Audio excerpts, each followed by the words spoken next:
Extra Journaal, vers van de pers.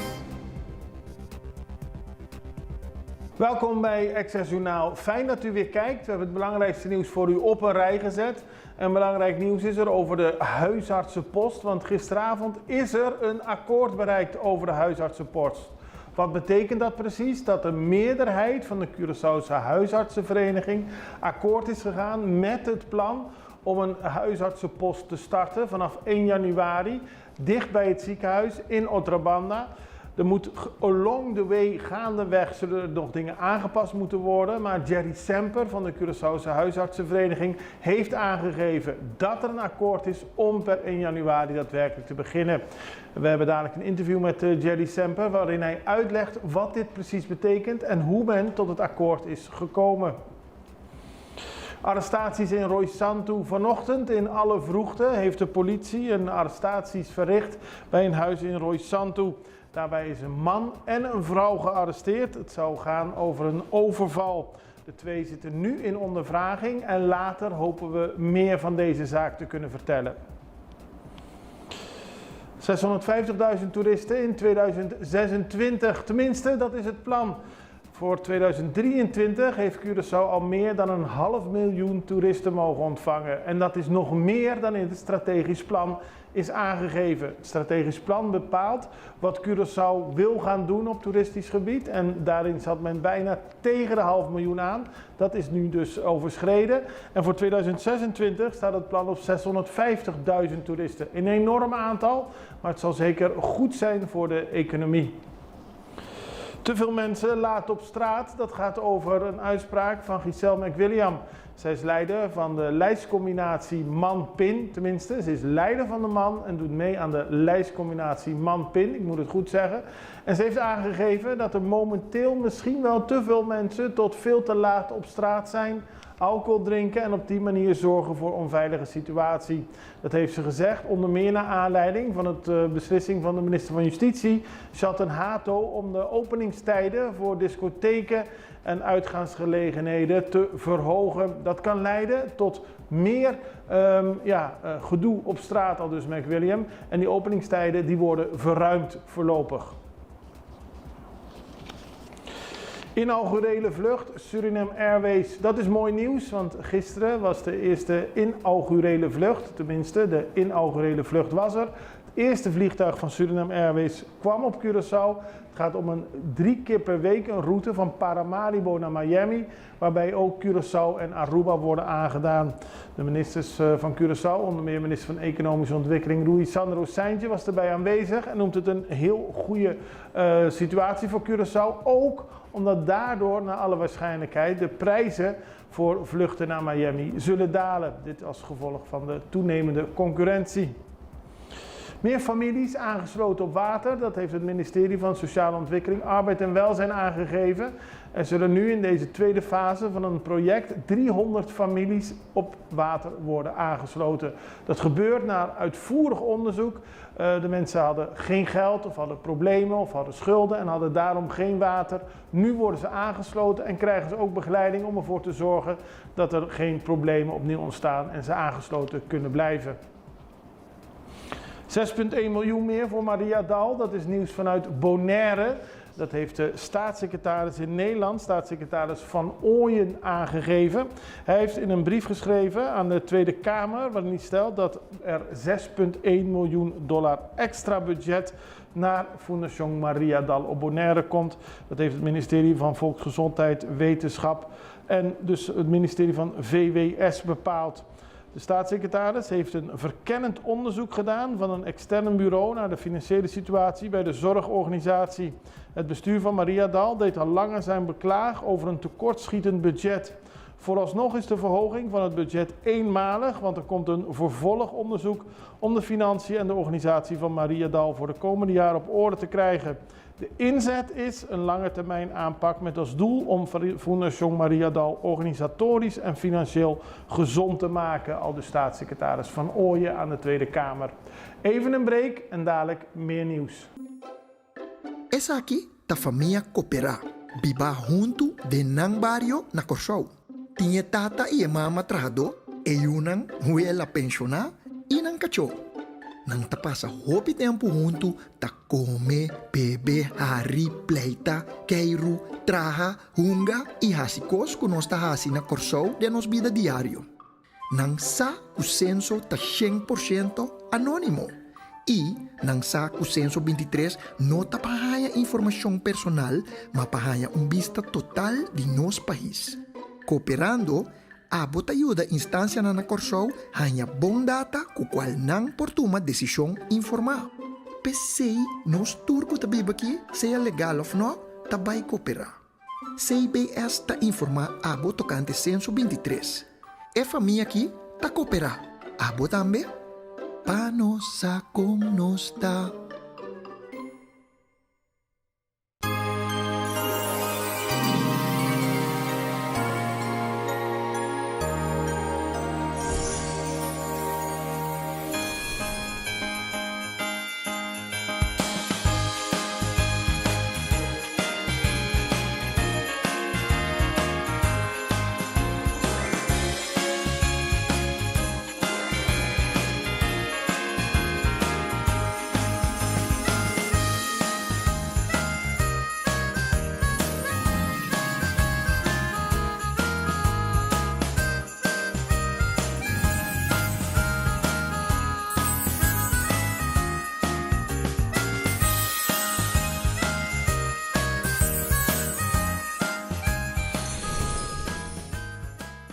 We hadden al aangegeven dat er een akkoord is over de huisartsenpost. Daarover hebben we gesproken met de voorzitter van de Curaçaose huisartsenvereniging, Jerry Semper. Hij legt uit in een interview wat er precies is gebeurd. In maart hebben de Curaçaose huisartsen het werk neergelegd omdat de avond-, nacht- en weekenddiensten niet meer werkten. Oud en uit de tijd, onveilig. Artsen die de hele avonden moesten werken en er op de volgende dag moe verder moesten werken. Problemen met de bereikbaarheid, want als je eenmaal aan het hechten bent om 3 uur 's ochtends kun je niet de telefoon opnemen. Dat systeem moest anders. Daar was iedereen het over eens. Dus heel veel overleg met minister Silvania vanaf maart in een grote stuurgroep. Met onder meer het ministerie van Volksgezondheid, met de Curaçaose huisartsenverenigingen, SVB, CMC. Heel veel meetings, maar Semper legt uit, nu is er een akkoord bereikt en hij legt uit hoe dat tot stand is gekomen. Minister Silvania nam de beslissing, oké, die hap komt, maar het wordt des overheid. De overheid installeert een app, de overheid organiseert die app en gebruikt de artsen om erin te werken en heeft gedurende die maanden de CAV ook gebruikt als een van zijn voornaamste adviseurs.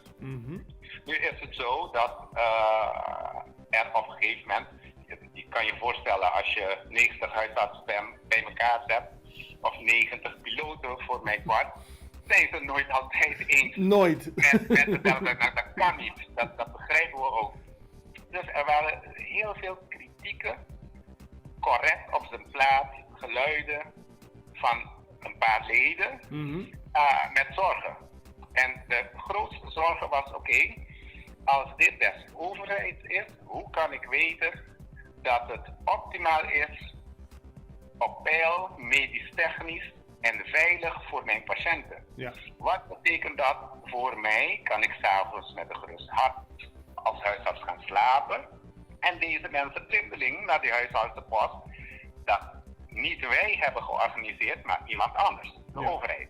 Nou, die vragen hebben we aan de minister voorgelegd en we hebben nog niet alle antwoorden. Maar we hebben genoeg antwoorden dat gisteravond 95% na een vergadering van 6 uren lang, 4 uur woensdag en gisteren 2 uur, 95% hebben gezegd, akkoord, we vertrouwen toe onze patiënten naar die hap, maar mits met de mandaat naar het bestuur, leid ik als voorzitter en de andere bestuursleden, met een duidelijk mandaat, blijf aan tafel met GMN om meer inspraak te geven om al die kinderziektes die wij mogelijk zien aankomen weg te werken. Dit is het belang van iedereen, want eindelijk hebben we een hap.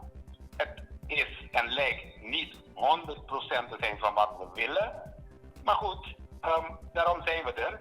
En de minister zullen we hebben we al gezegd, maar zullen we blijven herinneren. Gebruik ons, luister naar ons, geef ons inspraak. Met name als we het hebben over de kwaliteit van de zorg. Want dit is wat we doen. Dit is wat wij weten hoe het moet. En samen met de minister en zijn team denk ik dat we iets heel moois van kunnen maken. Want het is de eerste keer dat zoiets gebeurt op Curaçao. Voor iedereen zal het wennen zijn. Maar wat nu besloten is, we gaan ermee aan de slag. En als er along the way dingen aangepast, veranderd, gewijzigd moeten worden, dan moet dat ook mogelijk zijn. Precies. Je hebt het goed samengevat. Valeska Diaz had deze week een interessant interview met Shakara Bleek, dokter Shakara Bleek. Namens Fondation Prevention heeft zij een onderzoek gedaan naar de mate van deelname aan onderzoek naar darmkanker. Dat is een van de speerpunten van Fondation Prevention. En men kwam erachter dat er heel veel mensen wel mee willen doen, maar uiteindelijk dat niet doen. Waarom niet? Wat zijn de redenen? Is er angst? Dat moest allemaal in orde worden gebracht. En ook een uitkomst van het onderzoek bleek dat vrouwen veel eerder geneigd zijn zich te laten onderzoeken dan mannen. Doelgroep is mensen tussen de 50 en de 75 jaar.